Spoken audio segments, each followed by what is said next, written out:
আপনাদের যে ডেজারের কথা বলছিলাম, আমি অনেক কষ্ট করে আসলে ডেজারে আসলাম।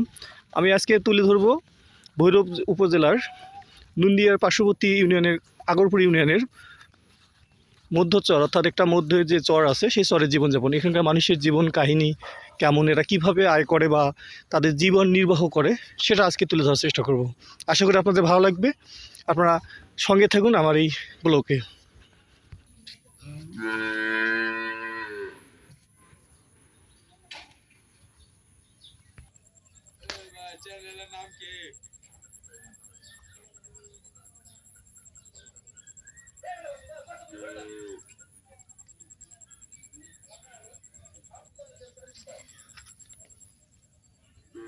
চরের মাটি, এখানে যে দুব্বা ঘাসগুলো আছে এই ঘাসগুলো আপাতত গরুর জীবন বেঁচে থাকতেছে।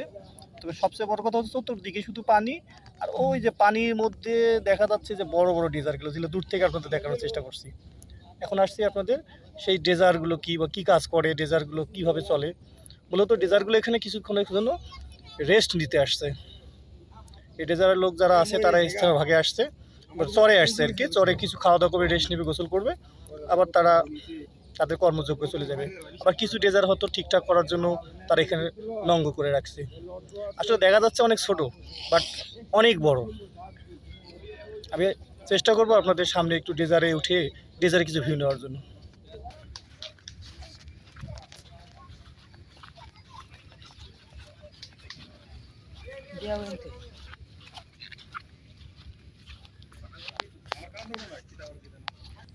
সুপ্রিয় দর্শক, ওই যে দেখা যাচ্ছে ইট ভাটার তিনটা চিমনি।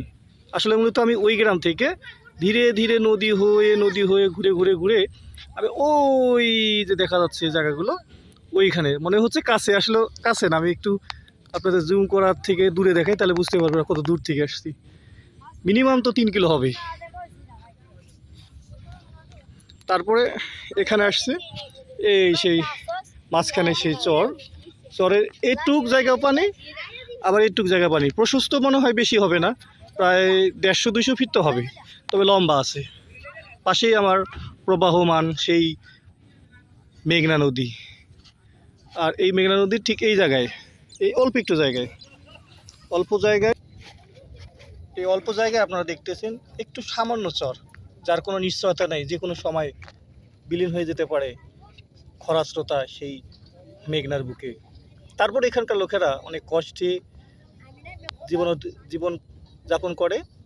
তবে তাদের আয়ের উৎস শুনলাম স্থানীয় এক লোকের কাছ থেকে।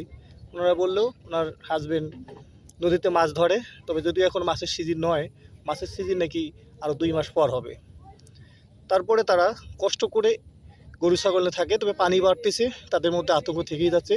কারণ এই চর যে কোনো সময়ে ডুবে যেতে পারে। তারপরেও তারা অনেক কষ্টে জীবনযাপন করতেছে।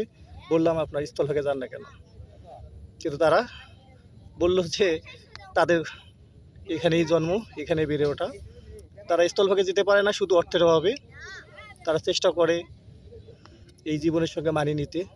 তবে সবসময় আমি জিজ্ঞেস করলাম যে আপনাদের যে কোনো সময় তো পানিতে ডুবে যেতে পারে। বলছে এটা একটু দুশ্চিন্তা, 2-3 বছর পর পর নাকি পানি বৃদ্ধি পায়, এই চর পানির নিচে তলিয়ে যায়।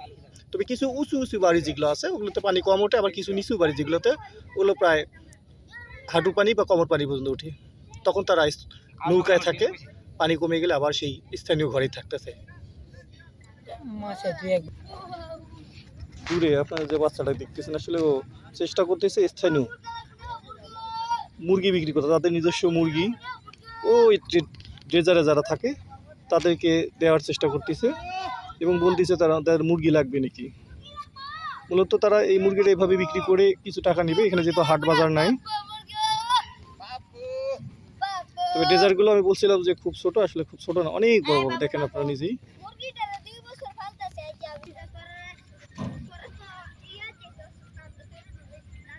চলছে ডেজারের তেলবাহী নৌকার আগমন। তেল বিক্রি করতেছে ড্রামে। প্রত্যেকটা ড্রেজারে প্রায় 8 থেকে 10 সিলিন্ডার ইঞ্জিন আছে, ডাবল করে আর কি, একটা ড্রেজার চালানোর জন্য, আরেকটা ওই ড্রেজার মেশিনটাকে স্থানান্তর করার জন্য, অর্থাৎ এক জায়গা থেকে আরেক জায়গায় নিয়ে যাওয়ার জন্য। একজন দূর থেকে ড্রেজারে তেল দেওয়ার জন্য আসছে, মানে মূলত এখানেও এক ধরনের ভাসমান আর কি বিক্রি তেল পাম্প বলা যেতে পারে। ওই যে ড্রেজার এলো করতেছে, আরেকটা ড্রেজার আসতেছে ওদের সামনে, আরেকটা ড্রেজার আসতেছে। ওই ড্রেজার মূলত এদের কাজ হচ্ছে ওই যে ড্রেজারগুলো আছে দূরে, ড্রেজারগুলো নদীর নিচ থেকে মোটা বালিটা ওই যে পাইপের মাধ্যমে উপর করে, অর্থাৎ বিশাল বড় পাইপের মাধ্যমে পানি সহ উঠে এইগুলোতে দিয়ে দেয়, অর্থাৎ এই নৌকাগুলোতে দেয়। এই ট্রলার, বিশেষ করে এগুলো বড় বড় নৌকা, অনেকগুলো একসঙ্গে বালি ওঠে, এই বালি ভরে আবার এই নৌকাগুলো স্থলভাগে নিয়ে যায়। ওই বালিগুলো আবার বিভিন্ন ঘরবাড়িতে ব্যবহার করে, বা দামি বালি বলা যেতে পারে। কিছু বালি তো এখনও চলছে, ড্রেজার কাজ বন্ধ নেই। এখন তারা আসতেছে সারাদিনের ক্লান্ত শেষ করে একটু নিজেকে রেস্ট নেওয়ার জন্য।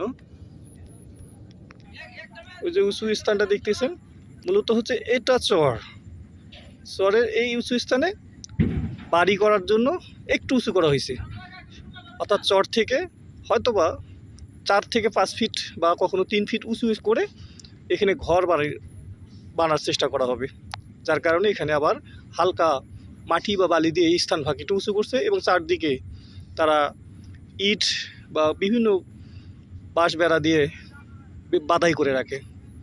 তারপরেও এখান থেকে এই চরের ওই স্থলভাগের দূরত্ব বেশি না, এই কয়েক হাত, যে কোনো সময় বিলীন হতে পারে সেই খরাস্রোতা নদী মেঘনা, গ্রাস করে নিতে পারে এরকম হাজার হাজার বাড়ি বা হাজার হাজার গ্রাম এক নিমিষেই।